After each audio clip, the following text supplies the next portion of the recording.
Assalamualaikum warahmatullahi wabarakatuh. Waalaikumsalam warahmatullahi wabarakatuh. Alhamdulillahi rabbil alamin, wal aqibatu li ahli taqwa wal yaqin, wala udwana illa ala zalimin. Ashhadu an la ilaha illallah wahdahu la syarika lah, wa asyhadu anna sayyidana wa nabiyyana Muhammadan abduhu wa rasuluh. Allahumma fasalli wa sallim wa barik wa karim ala sayyidina wa habibina wa syafi'ina wa maulana Muhammad wa ala alihi al-tayyibin al-tahirin wa ashabihi al-muntajabin. Rabbi syrah li sadri wa yassir li amri wahlul 'uqdatam min lisani yafqahu qawli, amma ba'du. Yang kita hormati dan kita muliakan sahabat bait Bapak Edi dan Ibu Adalia dan keluarga besar beliau, saya diminta untuk memberikan tausiah, terutama tausiah buat saya sendiri, ya, buat keluarga saya dan buat kita semuanya. Karena kita semua masih belajar, saya pun masih belajar sampai akhir hayat. Utlubul ilma minal mahdi ilal lahdi. Kita belajar semuanya, kita bahas 1-2 hadis, dan kita ambil manfaatnya insyaallah setelah kita memahaminya. Dikasih temanya nyantrik banget, temanya mendalam dan bagus. Membangun keluarga Islami sebagaimana dicontohkan oleh Rasulullah dalam mendidik putra-putranya atau keluarganya. Ini tema cukup dalam, cukup luas, waktu juga nggak sempit. Ya, jadi kita paling menyentuh kulitnya saja tentang keluarga Rasulullah. Kita masuk pada tema yang diminta oleh Sahabul Bait tentang Nabi membina keluarganya yang Islami dan mendidik keluarganya. Kita juga perlu tahu tentunya tentang siapa Nabi itu dan apa tugas beliau, baik terhadap umatnya maupun terhadap keluarganya, sehingga kita akan tahu bagaimana beliau mendidik keluarganya. Secara singkat bahwa kalau kita melihat ayat Al-Quran, hadis Nabi tentang Rasulullah sangat banyak sekali. Jadi metode dan cara yang paling tepat untuk mengenal beliau, mengenal Rasulullah, dari ayat Al-Quran, dari hadis-hadis, dan dari riwayat para imam ma'sum. Quran menjelaskan, misalnya yang berbunyi Muhammadur Rasulullah, maka Muhammad Ahmadi mirajab walakin Rasulullah, dan yang lainnya. Singkatnya bahwa Rasulullah adalah Nabi yang terakhir, namanya adalah Muhammadun Rasulullah, walladzina asyadda 'alal kufar, namanya Muhammad, ya. Juga di ayat yang lain namanya Ahmad. Singkat kata bahwa Nabi kita Nabi Muhammad sebagai utusan Allah yang terakhir, sebagai Rasulullah.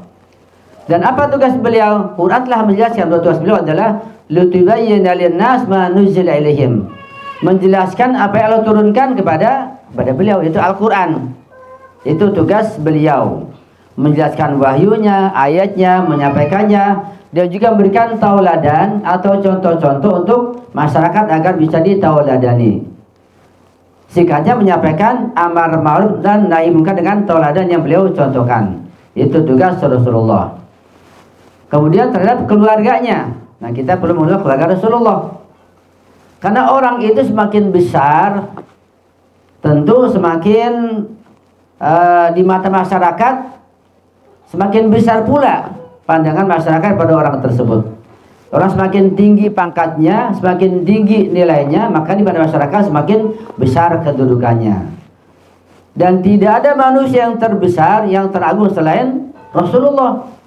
Jadi untuk melihat keluarga Rasulullah pun tidak seperti melihat keluarga kita, berbeda. Nah, di mana bedanya? Ini perlu kita perhatikan, walaupun hanya sekilas saja. Kalau kita menyebut keluarga, bahasanya adalah al-ahl, ahlun, atau al-al, atau al-usrah, atau al-itrah, atau yang lainnya, al-qarabah. Jadi bahasa Arab luas, itu mana keluarga. Nah, keluarga, family menurut kita adalah ya ada ayah, ada ibu, ada anak-anak, ada misalnya kakek, nenek, paman, ini keluarga namanya. Jadi ayah, ibu, anak-anak, ada kakek, nenek, paman, yang lainnya, itu namanya keluarga. Itu untuk kita, makna keluarga adalah itu. Tapi untuk Rasulullah makna keluarga al-ahl atau ahlul bait atau aitra punya 4 golongan, 4 macam untuk Rasulullah. Perhatikan ya. Yang pertama adanya al-ahl atau al-itra atau ahlul bait, sama saja nih. Ahlul bait, al-ahl, al-itra sama maknanya. Yang pertama bil ma'nal a'am. Kedua bil ma'nal am. Ketiga bil ma'nal khos. Keempat bil ma'nal akhos. Ada 4 untuk Rasulullah. Saking agungnya beliau, yang beliau julukannya banyak, namanya banyak, keluarganya pun sangat banyak, sampai hari keluarganya bersambung terus. Tidak ada keluarga yang bersambung keturunannya sampai sekarang melainkan keluarga Rasulullah sampai sekarang. Kalau di Indonesia para habaib, di sana di Saudi, di Irak, di Iran namanya para sadat, para sayyid. Itu keturunan Rasulullah. Sehingga keluarga Nabi sangat besar sampai hari kiamat, kata beliau. Bukan kayak kita kakek kita kagak tahu. Mungkin keturunan dari Vietnam, mungkin dari Yaman, kita nggak tahu. Nabi keturunannya sampai sekarang tetap terjaga. Sehingga definisi keluarga sangat luas menurut beliau. Yang pertama keluarga menurut ulama adalah yang disandarkan pada beliau keluarga dengan makna yang sangat umum, yaitu keluarga artinya beliau dengan istri-istrinya, anak-anaknya, kakek neneknya, pamannya sampai semua keturunannya, termasuk keluarga besar Rasulullah. Itu keluarga bil ma'nal a'am, keluarga dengan makna sangat umum. Ini yang pertama, artinya meliputi semua keturunan Rasulullah, termasuk para habaib, para sadat, para zuriat Nabi sampai hari kiamat. Itu namanya ahlul bait bil ma'nal a'am, keluarga Nabi dengan makna yang sangat umum. Itu satu, dipegang ya. Yang kedua adalah ahlul bait atau al-ahl bil ma'nal 'am, dengan makna umum. Nah, keluarga Nabi dengan makna umum ini itu lebih sempit, lebih terbatas lagi. Ya, itu hanya meliputi ya beliau dengan anaknya dan istrinya, dan terbatas pada itu saja, tidak termasuk keturunannya. Itu bil ma'nal 'am, bukan bil ma'nal 'am. Yang kedua, yang ketiga, ahlul bait bil ma'nal khos, keluarga Nabi dengan makna khusus. Ini kata ulama, saya baca ya, yaitu keluarga Nabi yang lebih khusus daripada makna yang umum tadi. Siapa mereka? Yaitu Rasulullah dengan Sayyidah Fatimah Az-Zahra dengan para imam maksum. Jadi istilahnya ada 14 orang manusia suci dari Rasulullah, kemudian putrinya Sayyidah Fatimah Az-Zahra, dan 12 manusia suci. 14 doang, 14 saja. Namanya keluarga bil ma'nal khos. Dan di sini tidak termasuk istrinya, karena istri-istri Nabi, kakek nenek, ayah bundanya itu masuk pada keluarga bil ma'nal am. Ya. Tapi bil khos hanya beliau, putri beliau Az-Zahra, dan siapa? 12 imam maksum. Kemudian yang keempat bil ma'nal akhos, lebih makna khusus lagi, yaitu hanya 5 orang. Hanya beliau, putrinya Sayyidah Fatimah Az-Zahra, Sayyidina Ali, Hasan dan Husain. Ini bil ma'nal akhos. Ya. Yang dimana 5 orang ini disepakati oleh semua ulama, semua kaum muslimin, mereka termasuk dalam bacaan sholawat. Ya, kita baca sholawat Allahumma salli ala Sayyidina Muhammad atau Muhammad wa ala Sayyidina Muhammad. Warga Mesir adalah 4, yaitu Az-Zahra, Imam Ali, Hasan, Husain. 5 dengan Nabi. Itu dalam sholawat ketika bil ma'nal akhos. Nah, yang bil ma'nal khos termasuk Imam 12. Ini ada sedikit beda pendapat antara ulama. Itu tentang keluarga beliau. Jadi ada 4. Jadi kalau begitu kita baca sholawat, di situ ada keluarga Nabi, kita bertanya, nah keluarga Nabi yang kita baca dalam sholawat keluarga yang mana? Yang bil ma'nal akhos, atau bil ma'nal khos, atau bil ma'nal am, atau bil ma'nal am? Yang jelas keluarga yang bil ma'nal am dan bil ma'nal am tidak termasuk dalam bacaan sholawat. Nah, kenapa? Karena kalau dibacakan dengan sholawat, mereka ada yang masih musyrik, ada yang kafir, Abu Lahab, Abu Jahal, kan paman Nabi. Masa bacakan sholawat? Enggak termasuk. Keturunan Nabi juga ada juga yang non muslim keluarga Nabi, juga Nabi sampai sekarang ini, berarti enggak termasuk bacaan sholawat. Singkat kata bahwa orang-orang keluarga Nabi yang ada di sholat itu hanya khusus, tidak termasuk yang sampai sekarang duriannya, tidak termasuk pamannya, tidak termasuk juga kakek neneknya. Itu keluarga umum. Yang ada sholat hanyalah khusus, yang bil ma'andal khos dan bil ma'andal akhos, yaitu 12 imam dengan az-zuhur salam, atau yang 5 tadi itu yang ada baca sholat, yang perlu ditauladani, yang perlu kita pelajari, yang perlu kita ikuti bersama-sama, kita gali sejarahnya. Tapi ini bahasan sangat global, sangat singkat. Ini sebagai modal untuk antum mengkaji lagi nanti dengan yang lebih dalam, ya, karena keluarga ini sangat luas, jangan sampai salah paham. Karena ada orang-orang yang mengaku dia sebagai keluarga Nabi yang ada di Al-Quran, padahal dia keturunan Nabi sekarang ini. Itu sangat salah, keliru. Itu mengaku-ngaku, itu tidak benar. Itu sedikit tentang keluarga Nabi. Berikutnya tentang Nabi, bagaimana beliau terhadap keluarganya. Ini pun bahasanya sangat luas, sangat dalam. Kita tidak mungkin membahas secara detail dalam waktu yang hanya berapa menit saja. Singkatnya bahwa Nabi, ya ini penting, Rasulullah ketika mendapatkan ilmu atau wahyu atau ajaran dari Allah atau lewat Jibril, langsung Rasul menyampaikan kepada keluarganya dulu, sebelum kepada tetangganya, sebelum pada sahabatnya, sebelum pada yang lain. Jadi beliau mengutamakan keluarganya dulu. Ini tauladan buat kita. Kalau seorang ayah dapat ilmu, dapat sesuatu apapun, bahkan rezeki pun berupa uang, makanan, buahan, minuman, maka keluarganya dulu, baru yang lain, baru tetangga. Apalagi yang ilmu pengetahuan. Nabi mengajarkan pada keluarganya itu baru pada yang lain. Sehingga keluarga beliau tentu lebih dahulu dapat ilmu, lebih alim, lebih pandai, lebih dalam ilmunya. Nabi mengutamakan keluarganya, ya. Itu contoh buat kita semuanya. Sehingga sudah jelas ketika para sahabat Nabi di luar, mereka masih dalam keadaan musyrik, masih menyembah berhala, menyembah patung, keluarga beliau sudah mendapat ajaran langsung dari wahyu Allah berupa sholat dan lain sebagainya. Ini pelajaran pertama. Jadi pertama adalah bahwa ketika Nabi mendapatkan ilmu pengetahuan atau wahyu atau syariat, beliau mengajarkan pertama kepada keluarganya dulu, baru kepada yang lain, sahabatnya, tetangganya, dan yang lain. Ini tauladan buat kita. Kita pun begitu.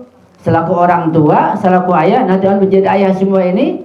Ketika menerima sesuatu, apa saja, menerima hadiah uang, atau makanan, minuman, atau bingkisan, atau menerima ilmu yang baru dapat misalnya, maka pertama ajarkan kepada anak istri, pada keluarga dulu.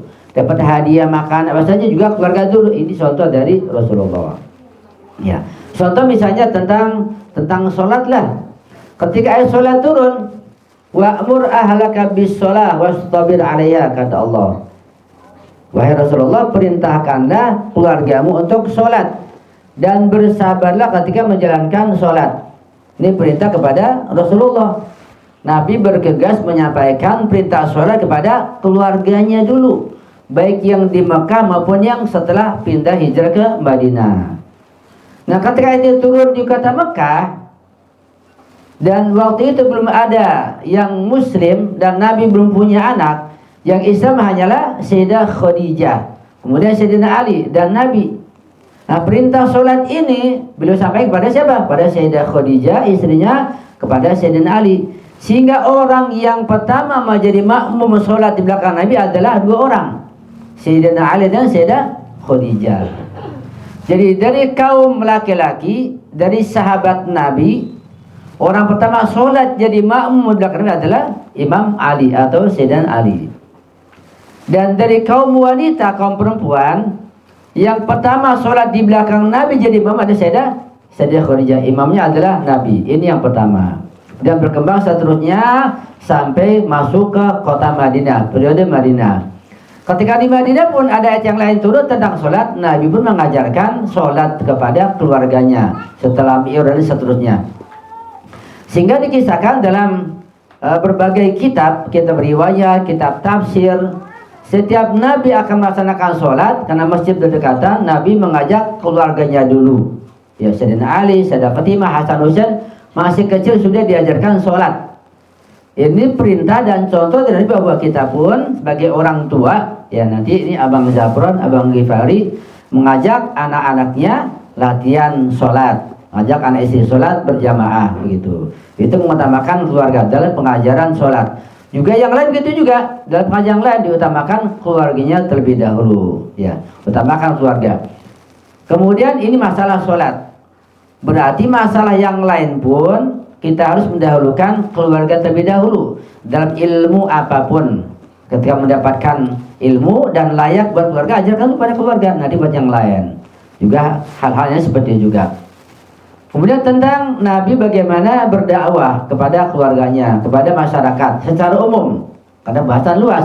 Sehingga kata bahwa dakwah Nabi mengajak pada keluarganya, pada umatnya sekalipun, itu dengan lemah lembut, dengan sopan santun, tidak dengan paksaan, ya, tidak dengan marah-marah, tidak dengan emosi, ya. Karena kalau dengan emosi, dengan marah-marah, mereka akan kabur. Karena kata Allah, فَبِمَا رَحْمَةٍ مِّنَ اللَّهِ لِنْتَ لَهُمْ وَلَوْ كُنْتَ فَظًّا غَلِيظَ الْقَلْبِ لَانفَضُّوا مِنْ حَوْلِكَ. Wahai Nabi, dengan berkat rahmat Allah engkau lemah lembut dalam menyampaikan dakwah, mengajak sholat, mengajak berbuat baik dengan rahmat Allah. Kalau engkau keras, maka mereka akan kabur, akan lari. Ini pun contoh pelajaran buat kita.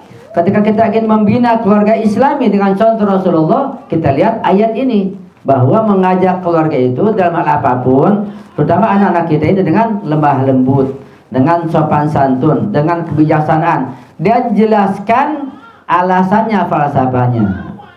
Nah, anak-anak kita ini sulit mengerjakan sholat atau malas karena kebanyakan kita sholat ikut-ikutan. Kita sholat dulu ikut-ikutan, disuruh orang tua. Orang tua sholat, kita ikut sholat. Sekarang sudah bukan waktu lagi ikutan. Kita harus berani dan bisa menjelaskan kenapa kita sholat dan apa itu sholat. Selama nggak dijelaskan, paling sholatnya ikut-ikutan, ya nanti musim-musiman, nanti bosan, dia buat apa sholat, nggak tahu tujuannya, apa artinya. Untuk sekarang sudah waktunya kita menjelaskan kenapa kita sholat.